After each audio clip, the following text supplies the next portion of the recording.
Hey, introduce us as the foursome. How's everybody doing? Welcome to another Two Birds and a Third week in review.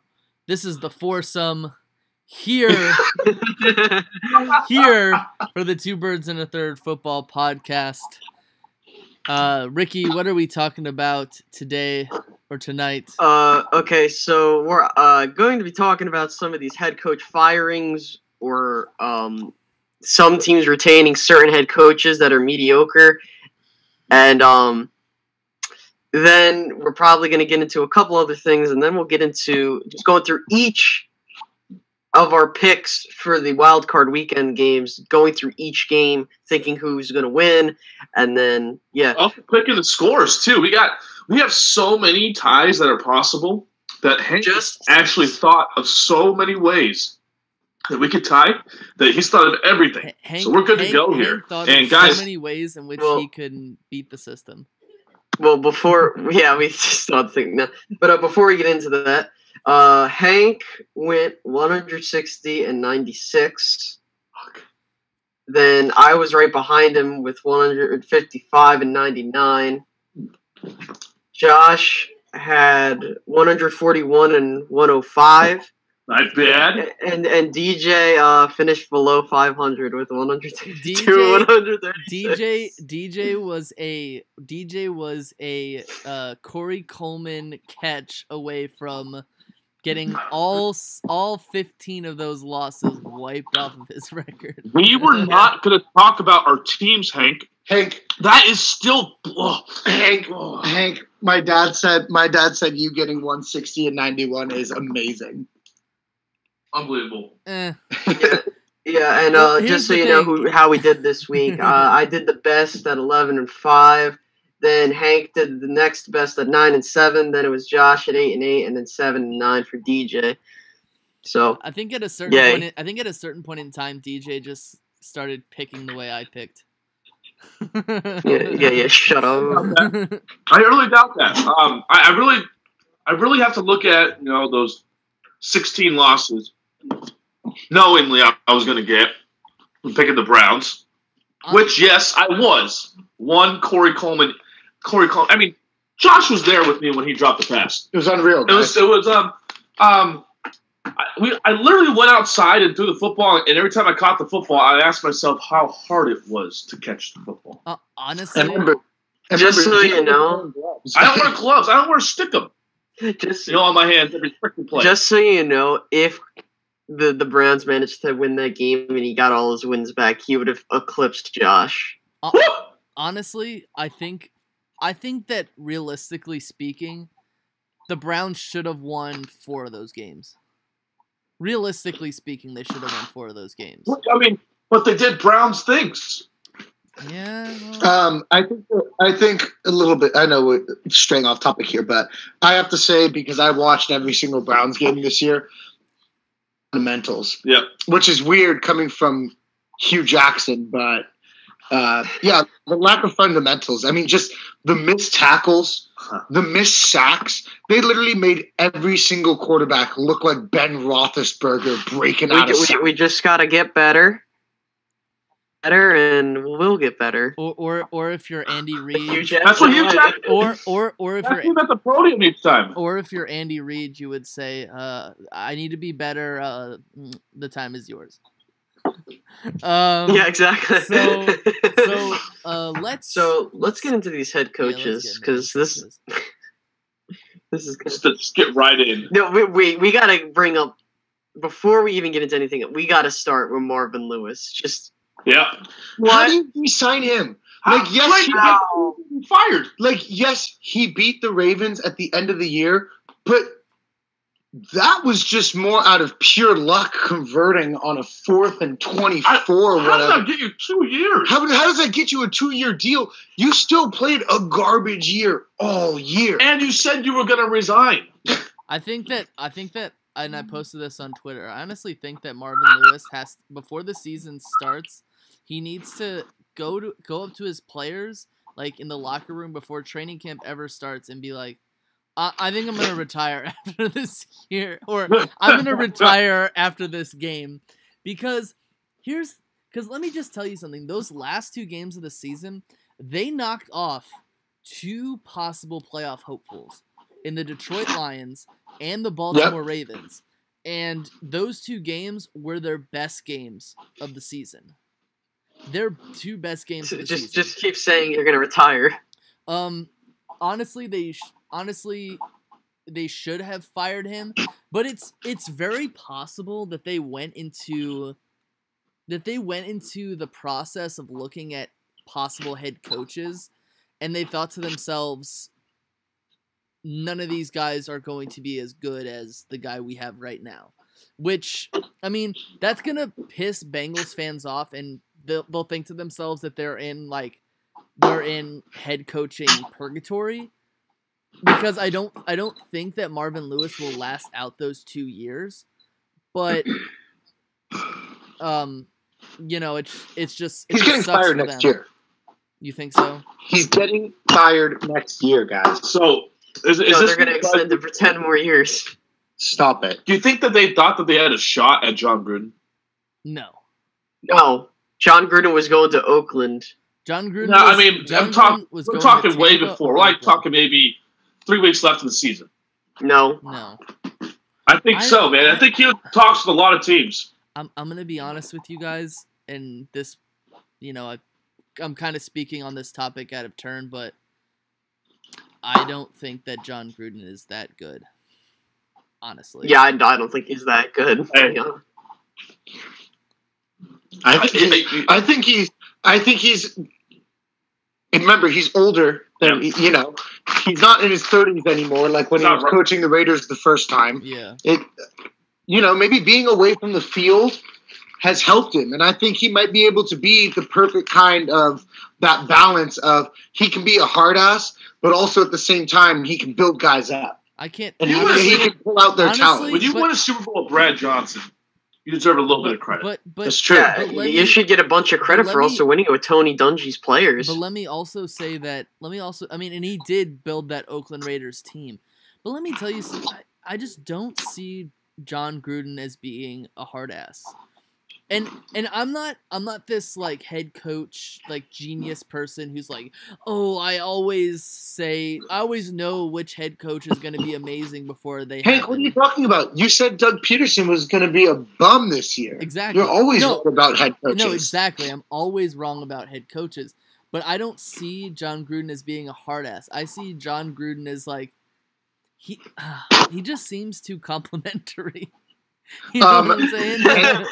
Hey, I'll tell you this right now. I was listening to Greg Papa, and you might think that on TV. That's fine. You are 100% wrong, though, because apparently Greg Papa said in that locker room he has no problem chewing somebody out and saying, look to your left. Do you know who that is? That's Jerry effing Rice. Now look to your right. Do you know who that is? That's Tim Mother effing Brown. And, like, he chewed guys out. And Greg Papa, who's been a longtime commentator and voice of the Raiders, he says that John Gruden is not scared to chew people out. But he was saying that he thinks that what they need to do is help Derek Carr and build him back up. Because apparently Jack Del Rio and this coaching staff, which I did not know, and Greg Papa didn't want to come out until after the firing happened, but he said that he heard a lot of – he said Jack Del Rio would tear him apart in front of the entire team. Not just in the quarterback's room, not just in front of the offense, but like the entire team just tear down his starting quarterback. Call him out on everything. Basically put the blame on him when Jack Del Rio's not calling the plays, It's like you're as much to blame as Derek Carr is. So I think his firing is good, and I think getting some guy that understands the X's and O's of an offense is going to help Derek Carr a lot. I think it's going to help him a lot. I think Jack Del Rio is going to quickly get another coaching job. But also, do you think he's going to get a head coaching job? Yeah, within the next year or so. But also understand that I'm, again, to everyone. I mean, I like to think that I'm this expert, but I was also the guy who said that Gus Bradley was going to be a good head coach. So. Good at being bad, yeah. Yeah, the Gus bus. I wanted him over Chimp, honestly. Well, I look at it this way with the Gruden thing. He's been in the booth the past 10 years, waiting for the right time to come back. A lot of stories were coming over the radio waves, 95.7 The Game, of stories of him trying to come back in 2009, but Al Davis, being as stubborn as an art ass as he was not going to let. Oh, apparently they did not get along at all. They did not get along. Does that surprise you? Al Davis also didn't get along. No, it doesn't surprise me at all. Those are two very strong-headed individuals that. Let me just give you an instance or an example. When John Gruden was at the top of his, fame here in the Bay Area, people called him Chucky with all these billboards and everything, and Al Davis kind of gave you like a look or something. And this is from Greg Papa's mouth. He kind of like would look at the media and say, yeah, come over and talk to me. Or if he had another type of look on, it wouldn't want anybody around him. So one time when John Gruden was having all this press around him and all this noise, he looked at Greg Papa, Al Davis did, and yelled at him and says, let them know who runs this fucking team. So there was a lot of jealousy, I think, because John Gruden was becoming something bigger than Al Davis, and Al Davis doesn't have that. And also Davis doesn't share the spotlight. Also understand that Al Davis has a history of having disagreements with head coaches. I mean, and coaches in general. I mean, we all remember he had his disagreements and arguments with Mike Shanahan. So, I mean, you take that for what it is. I don't think any of us are fortune tellers. So, honestly, when it comes to head coaching, you leave it as it is, and you just because some of the like head coaching candidates that I thought were going to be really bad ended up being really good. So, I mean, it's just a time will tell kind of process, So what about Chuck Pagano out of Indy? He deserved to get fired. Oh, shit. Yeah. That was a long time coming. Yeah, I mean, it's unfortunate unfortunate in the standpoint that, he was the guy who was there when they drafted Andrew Luck, and he hasn't really had Andrew Luck in any real capacity over the last 3 seasons for very long. I mean, that could handicap you, but in another sense, that team was really bad at drafting defensive players. I would more put that... I mean, I think that Chuck Pagano, in a sense, got handicapped because of that, because they never really had a good offensive line, and they never really had a good defense. It's tough to coach in that way, and the Colts were kind of like an old and inexperienced at the same time of a team. It's just unfortunate for them, honestly. Yeah, I think there's a lot wrong with that organization, and finding the head coach is just one step you take. I mean, this was the same organization whose owner, Jim Irsay. Jim Irsay is the owner, right? Yeah, Jim Irsay. Yes. Who was like drunk in public or something like that, and there was a whole scandal about that too. So, he's a mess. Yeah, it's an organizational he's just a rich, old white guy who thinks he has the right withal to do whatever he wants. Yep. Well, I mean, that's most owners in the NFL right now. So. I mean, to a point, some teams have pretty good ownership, but obviously this happened during the season. But the Ben McAdoo firing, that was. But there's also the Bills, or the Bears, and the Lions who fired their coaches. John Fox, I believe. I mean, I think we all know that Ben McAdoo deserved to get fired. You have 2 wins after 12 weeks. You deserve to get fired. John Fox, he deserved to get fired, but I do think that's unfortunate for players like Mitch Trubisky, who they just drafted him, and now he has got a whole new organization, whole new coaching staff that he's gonna have. So I just think that's unfair to him. Oh, boo-hoo. The NFL's unfair because I mean, look at I know, look at guys like Alex Smith, Joe Flacco. Not everyone's lucky enough to just have the same regime their entire time. I know, but I would have left. Honestly, I would have left it after. I would have left it after his second season, just because. I mean, let's be honest. Like the Bears, like the Colts, were an absolute mess. And I don't blame the coaching staff for that because, like, these general managers have all this power, and it's somehow the head coach's fault when they don't have good players. You know, I mean that's just I know I understand the NFL is unfair, but you know. But yeah, I mean, look, I think there's a bigger problem there. It's not just like, who. I think this is kind of what leads back into John Gruden. You kind of the coach wants to buy the groceries and cook them. Yeah. And that's where the main divide comes in is draft day. Like, for instance, the Browns. Yeah. Hugh Jackson really wanted Carson Wentz and Deshaun Watson. And Deshaun Watson. Mm-hmm. Really wanted them and passed on both, and both are great. So right there, that puts like a huge gap between Sasha Davis and Hugh Jackson. So I think draft day is where a lot of the emotion comes from. And I think I think what we see are the successful teams have that cohesiveness between the front office and the head coach.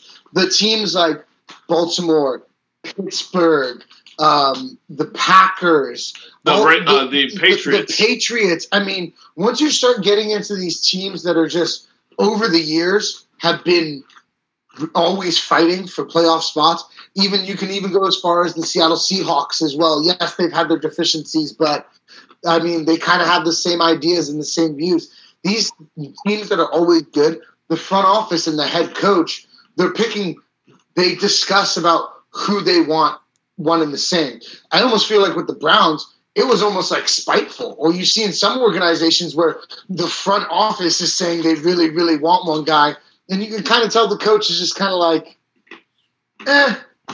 we'll see. Well, I know. And like you said, John Fox, he deserved to get fired. I mean, looking at it on paper, I don't think he ever had more than 6 wins in a season.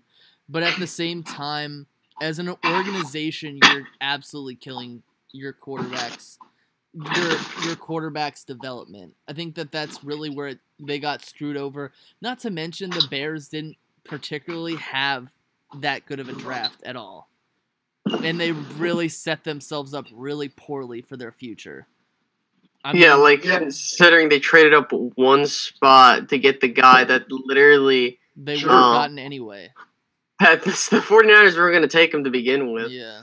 I mean, it's just embarrassing. They got trolled. So, guys, real quick, before we move on, I just want a quick synopsis. DJ, we forgot about Jim Caldwell. Jim Caldwell, yeah. Yeah, that's what I'm saying. We'll go on to the Lions. Jim Caldwell. I don't agree with that. I don't agree with that firing. Was it premature, or was it a long time coming? This is the Lions being the Lions. Very premature, because this was in a sense that, I mean, that team had a win. Yes, they missed the playoffs, and that's obviously unacceptable. In that sense, where they started off really well, they gave him a contract extension after like the 3rd week of the season. And, they had their bad points. They had their Lions moments where, they're kicking, they can just kick field goals and they can't score touchdowns like that game against the Steelers. But, I mean, Matthew Stafford still had one of his best seasons. It's just... I thought that was a premature firing. And also, Hank, from obviously that contract extensions for coaches don't mean shit. Yeah, that's true. Because Jack Del Rio, that's true. But now they're gonna have to pay him. Well, yeah, Jack Del Rio. That's why he's not really. I mean, he's hurting because that's his own team that he got fired from. But He's getting like $5 million over the next 5 years. No, I'm saying I don't feel bad for Jim Caldwell. It's just that they've kind of screwed themselves. The Lions just pulled a typical Lions move. Out of all these coaches that got fired, guys, real quick, rapid fire, who got the rawest deal?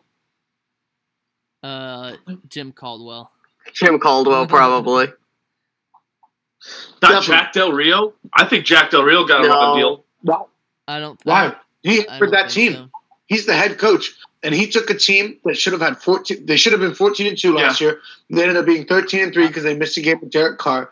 12-4. He took a team that was 13-3, and then you literally the 49ers won just as many games as you this year. I think that I guess Smart just feel bad for him more than I do Jim Caldwell. I just think it's. I don't think he got a raw deal though. I mean because Derek Carr regressed.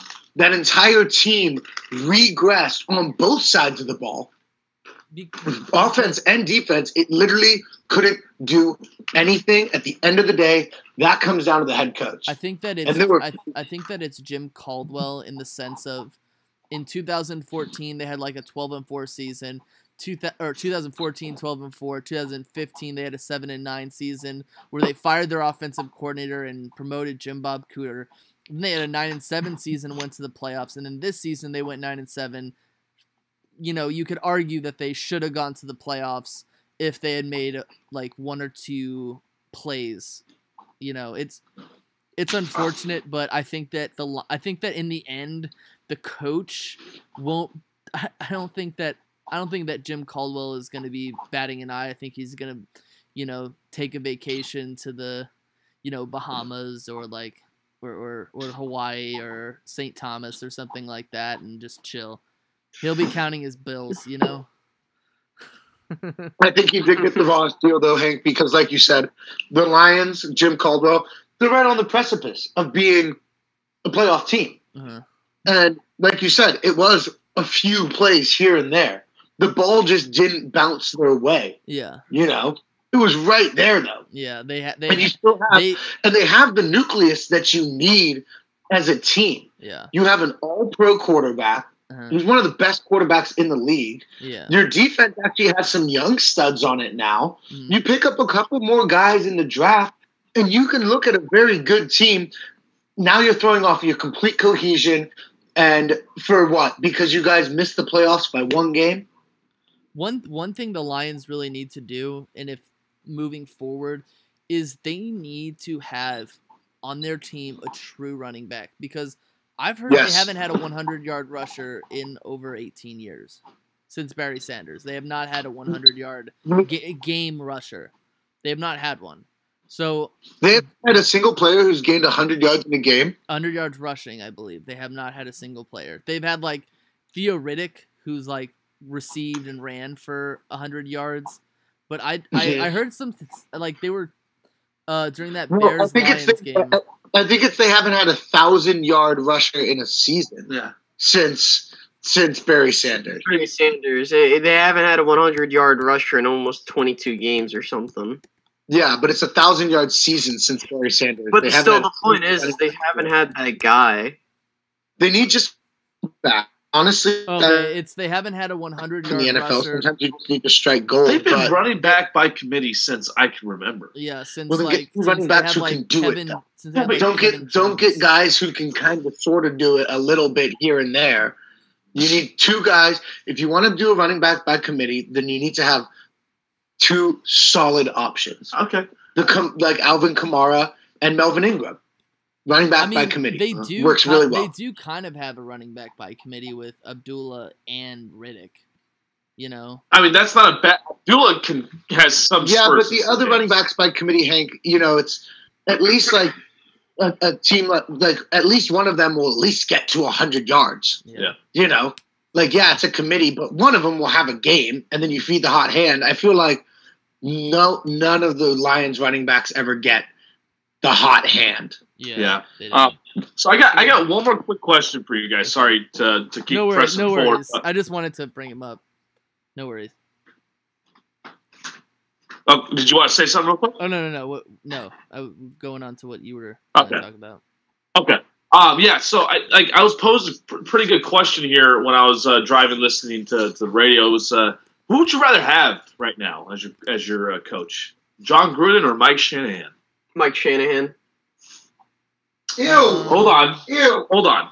Okay, that's fine. No, that's fine. Go on, Hank. Your answer. Mike. This goes out to Tim Kawakami and all the 49ers fans that block me on Twitter. Shanahan. I would rather have Shanahan right now, just because of the fact that he's younger and has. I think Shanahan had a disguise called John Elway. That's what Mike. No. We're talking Kyle Shanahan. No, you said Mike. You said, would you rather have Gruden or I said Shanahan. We'll go back and listen to this guy. I'm pretty sure DJ said Mike Shanahan. I think he meant. I think he meant Kyle Shanahan. I was gonna. I think he meant Kyle Shanahan. Because he's proven to be good. Over John. Well, I'd take Kyle. He has a 6-10 record. Without 6-10 record. I'm sorry. What did he do in Atlanta as the offensive coordinator? He lost the Super Bowl. But look at. Because of the he lost the Super Bowl to the Patriots. DJ, I don't give a fuck.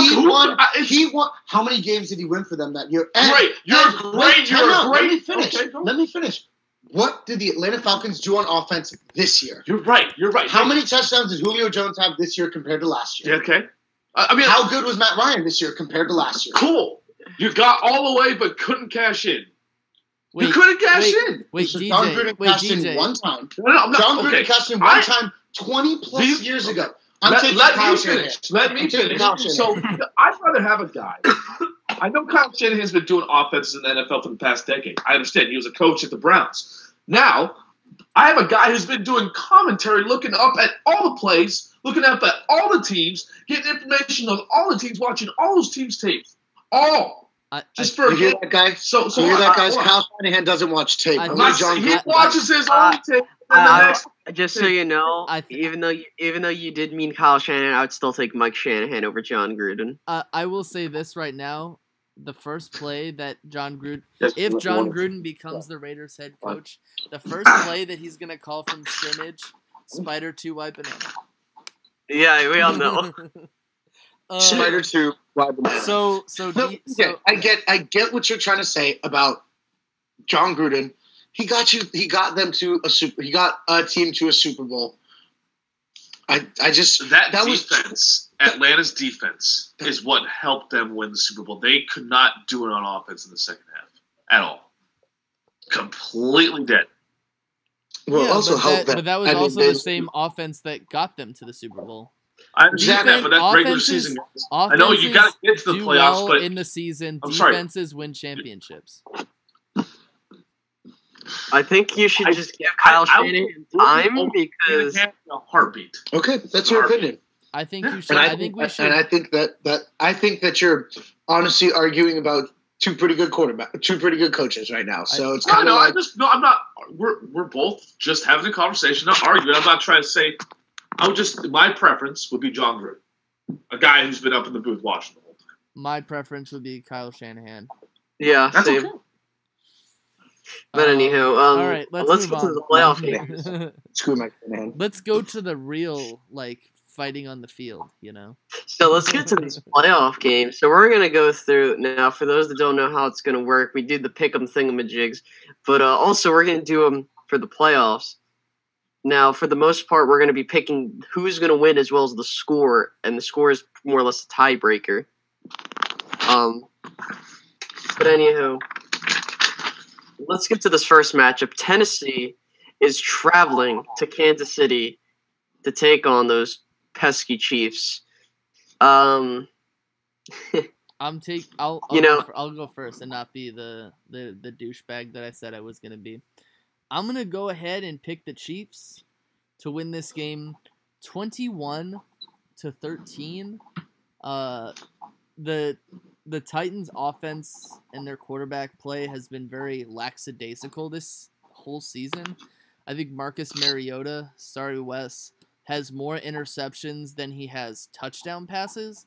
So I'm going to pick the Chiefs to win 21-13. 21-13. Give me a second. Just gotta write that down. And I also like the Chiefs' running game a little bit better too.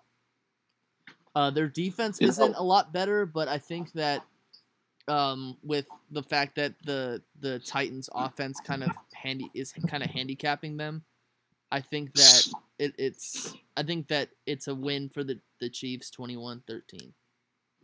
All right, I'm gonna go ahead and do my pick. I'm gonna pick the Titans over the Chiefs, 23-20. Here's why: because normally when the Chiefs hit the playoffs, they tend to fall off, and yes, they did win a playoff game a couple years ago versus the Texans, might I add. But we know when the Chiefs hit the playoffs, they just fall off. That was an away game. That was an away game, by the way, too. Yeah, but my point still stands. I think that, I feel like they're going to hit the playoffs and then they're just going to fall off. So that's why. Well, not only that, I think Tennessee matches up pretty well against KC. Tennessee has won the previous two matchups versus the Chiefs. I think it's going to come down to like a game-winning field goal. That's why I got a score of 23-20. Tennessee taking it. Okay, I'll go next because, Ricky, it's really funny that you said 23-20.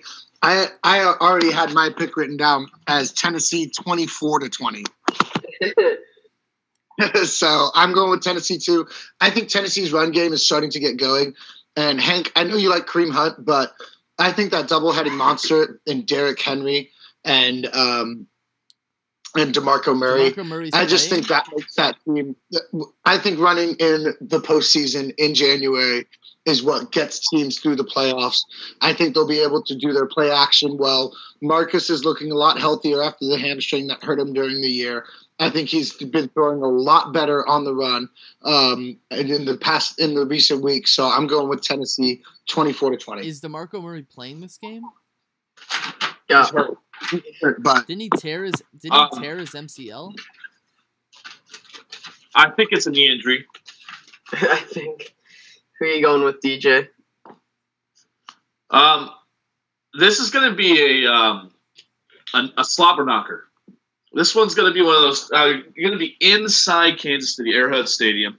That's basically the only reason why I am going to go with the Chiefs. I got the Chiefs winning by a touchdown, 21-14. I think that Alex Smith is going to prove to be too much with his checkdowns and 25-yard pass play. The offensive line is going to try to keep him up. I know that the Titans defense, they've been all right, but their pass rush is not what it's really spoken up to be. The only thing I see that Tennessee might overcome them is the defense, is that if Mariota can somehow have a great game against a pretty average defense that is the Kansas City Chiefs. On Tuesday, DeMarco Murray did not practice. All right, let's move on to the next game. All right, the next game, let's see. This is weird. This is the late Saturday game. It's Atlanta traveling to LA to take on the Rams. I'll go first. I guess yeah, you can go first. No problem. I think that the Rams are going to win this game 31-25. I think Todd Gurley, I think Jared Goff, I think they're just going to outrun the Falcons. I think they might slip a little bit because it's a young team. First playoff appearance for the Rams in a while. I think they might slip up a little bit, but in the end, I think they're going to outpace the Falcons and they're going to win this game. It's kind of funny. I have to go next. My score is eerily similar. I got the Rams winning 31, Falcons scoring 24. Because I already have all mine written down. Yeah, I already have mine written down. So look, let me just put it to you this way: Atlanta, I feel they pretty much got a lucky break versus Carolina, and I just think that they're walking into the wrong place, wrong time. Not only that, the Rams defense is going to be playing pretty good.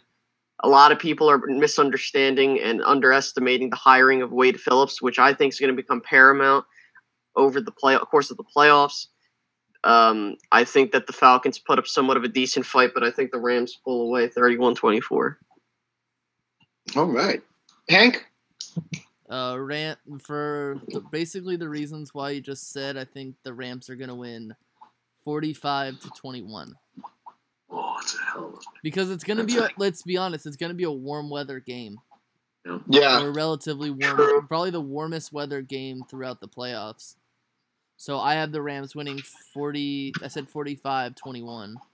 I think that the screen game is going to work for the Rams. The only thing they really have to worry about is the fact that they bench their starters against the 49ers, and how is that going to be for them? Because it's basically like a bye game. I get that they did that, Hank, but that team has such good cohesion. I mean, they benched their starters, and it's still I'm just saying that's all they really have to worry about. Otherwise, the Falcons have not looked that good to me. They really haven't. No, they've been very disappointing, and this is one of the main reasons I have to go with the LA Rams here, man.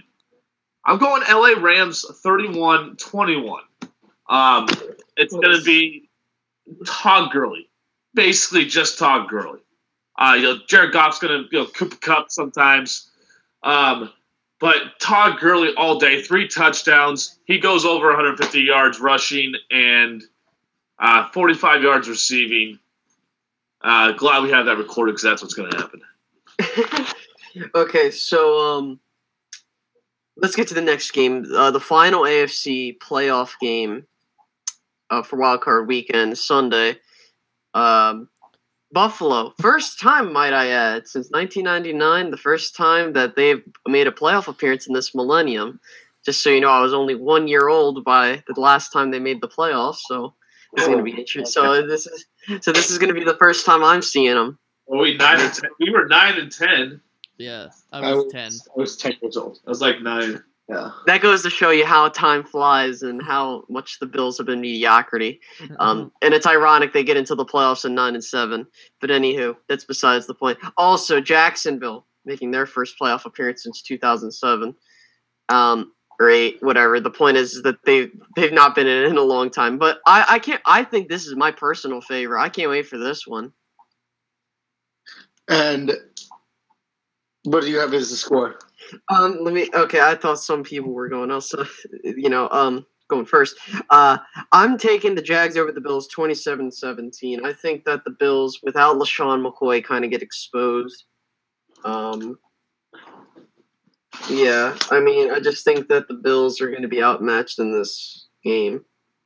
I completely agree with you, and I have the Jaguars winning this game 28-13 against them because like you said, I think the Jags, they've lost 2 games in a row, but I think they're going to turn it around. This defense is too good to be bad, and I think they have a prime opportunity with a shady-less Bills team and Tyrod Taylor, who isn't the most accurate quarterback, who takes a lot of sacks. I think it's going to be tough for the Bills to even get into field goal contention.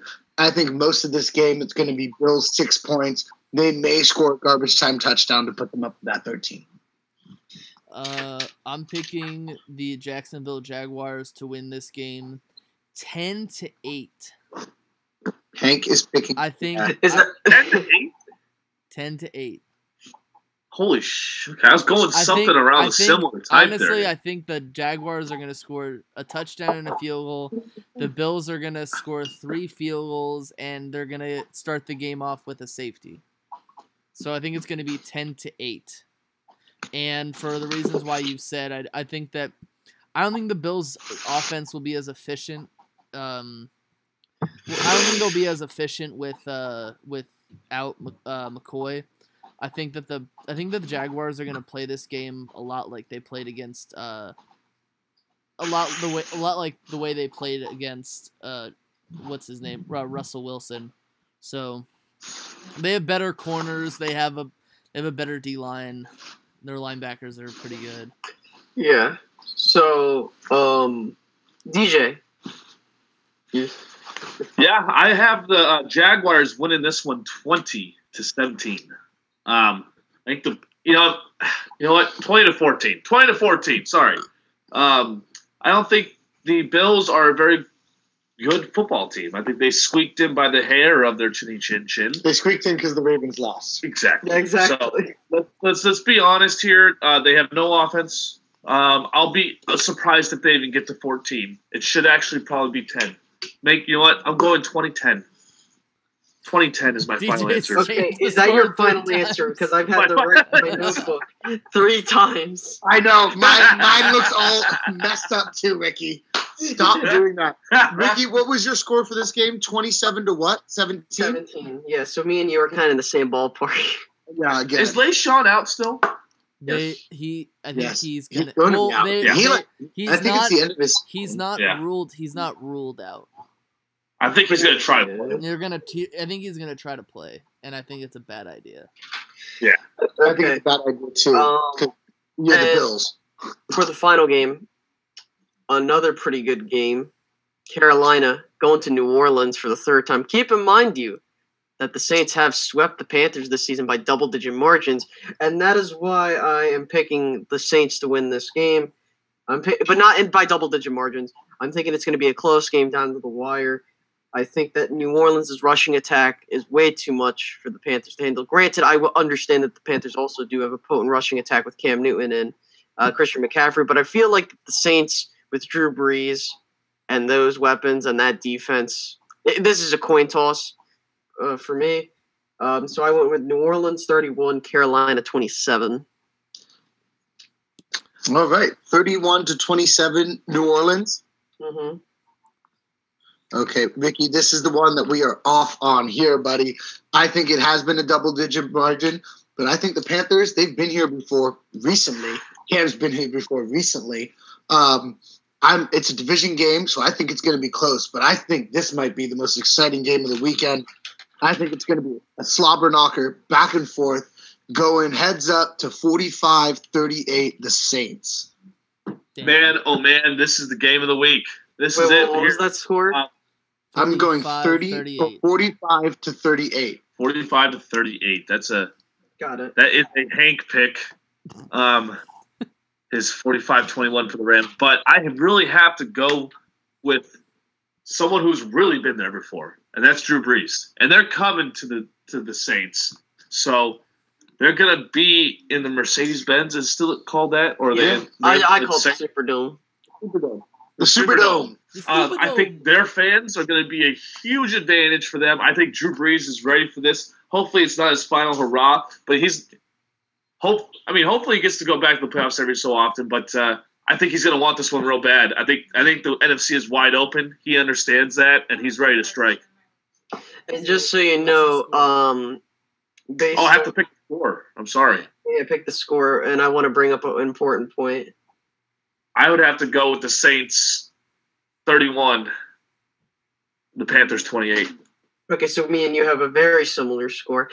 Just so you know, based on our projection, since we all went Rams, the winner of this game would go play Philly, and the reason I bring that up is, like, people are going to be interested to see how that turns out. I'm not trying to be a hater, but, like, it's going to be interesting to see which team goes to face Philadelphia. So I'm gonna pick. For Hank's sake. I'm gonna pick. I'm gonna pick the Saints. It's gonna be a tough one. It's gonna be a slobber knocker. I do think that it's gonna come down to the wire. These teams know each other extremely well, and the score is gonna be 27 to 22. 27 to 22, Hank, but you're going with New Orleans. Yes. Okay. 27 to 22. God, So I'm thinking how it's going to work is that if you get the game right, you get the win. Well, if you get the game right, you get the win. But what also gets you the win is that's one half. Did we literally all pick the same thing? Shut up. No. I'm checking right. No, we did not. We did. You guys are We all crazy. didn't pick this. We did No, because somebody but- picked the I picked the Chiefs while you guys picked Ricky and I picked the Chiefs, and you guys picked the Titans. No, I picked the Titans. Oh, okay, then I was the only one who picked the Chiefs. Or DJ picked No, I picked the Chiefs. DJ picked the Chiefs. Everyone's freaking out. I knew somebody... But what we're gonna do is we're gonna pretty much like whoever gets the closest on the score and the correct prediction gets the win. Just so you know, and that's kind of annoying considering the fact that Josh and I got literally the same. All right. We'll work on. So can I do a quick buy or sell? Yeah, sure. Did you guys want to do the exit interview for our 3 teams? No. No. No, Okay, we'll wait. we can wait till like February. Wait till like February. I'm so salty. Oh yeah, I'm so salty. We let up a 4th and 20 something. Yeah, notice, guys. We're not talking about the last games of our teams. One being my team because they lost on a drop pass that was so perfect. Well, maybe you should have ran for it. Had some QB instinct. All right. So Ricky's. Oh, Ricky, no, I'm going to break this down right Ricky, now. Stop. I would rather. Stop. All right, All had a bad day. Ricky's team barely beat a basically 6-0. Dan Bailey missed 3 field goals. At least we won 9 wins. At least we won 9 games. All No right. one wants to talk about their last game. All right. Hank's team literally couldn't put up a single point. Only put up 6 points against Hank's team. My team lost to the Bengals, and DJ's team lost 16 games this year. No one wants to talk about their team. It's terrible. Everything that happened this season for the 4 horsemen of 2 birds and a third. The foursome. The foursome. Okay, no, but in all seriousness, though, what is your buy or sell question, My Hank? buy or sell question. I think this is just for Josh because I don't know if Ricky saw this or DJ saw this. Buy or sell. I'm here. The Last Jedi is the worst Star Wars movie ever. Oh, I have not seen it yet. I have not seen it yet. Man. So I will answer you that question at a later date. Can you Okay, I might just answer right now. that question without spoilers? I can't. Yeah. I sell it, Hank. No, I know that. I That's think- why I think said that- it. That's why I I said think it was that- for you. I don't think it was the worst Star Wars movie by far. Just remember, guys, go into this movie. Don't. It's. What do you mean, DJ? I'm just saying, don't go in trying to envision everything that you wish it would be. Just enjoy it for the movie that it is and understand the story that it develops. I will- That's all I'm Wow. gonna say. Yeah, and how probably crappy it probably is. I will finish this off by saying that I will say that The Last Jedi was better than The Phantom Menace and Attack of the Clones. Okay? But I Metachlorians. will say that it was one of the worst Star Wars movies, but it wasn't a bad movie. Yeah, I'll have to go check it out. Just so I can. It wasn't a bad movie, but I did not like it as a Star Wars movie. Lisa's shaking her head. You know, I'm gonna. I might go see it tomorrow, and then I'm gonna be like, just walk out of the theater and just message you guys and be like, "Wow, that movie was trash." I'm just surprised that I haven't heard any spoilers yet. I'm actually pretty impressed. Yeah, I'm surprised because too. We're Well, good, maybe because we're good people, DJ. Expecting so. Yeah. Well, we'll continue. Hank, you and I will have our own conversation about that. Alrighty, I think that just about wraps it up for Unless. this week. All right, so DJ, Josh, are you guys gonna do a one of your Friday things or? We will be doing the Friday night pregame. Mhm. Probably between 7 or 8 o'clock. Okay. Quick little pregame, go over some Bay Area options, and you guys are doing your show on Friday too, aren't you? Saturday. Get it right. Get it right. My bad. I'm sorry. It was a day off. Ricky, we might have to do it earlier. No, we will. That's fine. I could do it before the And game. it's not one of those things where I thought that the game was happening earlier, but it really wasn't because I'm a space cadet. Time changes. Yeah, exactly. Everyone's a space cadet. Especially Hank. I am Well, a space cadet. Especially in California. I know. Legalized I entry, baby. looked at the thing and I said, I looked at the thing and Oh I my said, God. 10 a.m. All right. So. Alrighty. I hope everyone has a nice night. Hope everyone enjoys. Best of luck to your playoff teams. Best of luck to my playoff team. You mean team? Team. Yeah. No, he's saying the peoples in general, the teams that they root for. Good luck to them. Yeah, don't correct me. I'm sorry. I wasn't. I was. Good luck to your explaining teams. it to DJ because he didn't understand what you were trying to say. Good luck to your teams. Good luck to your teams. I hope they lose. Yeah, I hope everyone's team loses. Forget it. You know, I'm ruined. Does anybody really care? Patriots fans care. I think I care next round, but not this round. I don't care. I don't want the Patriots to win because if I have to hear another person say blitz for 6, stop it. He's gonna win it. I just hope it's against Drew Brees. I think it's gonna be the Saints. No. If they go up against Drew Brees is gonna kill him. I think Drew Brees is gonna win. Really? I think that'd be a hell of a Super Bowl. My Super Bowl pick. I did my Super Bowl picks. I have New Orleans going up against Pittsburgh. Oh, Pittsburgh. That's even worse than the Patriots, man. All right, everybody. No, all right. Anyhow, goodbye, everybody. I hope take it easy, guys. Has a nice night and good night.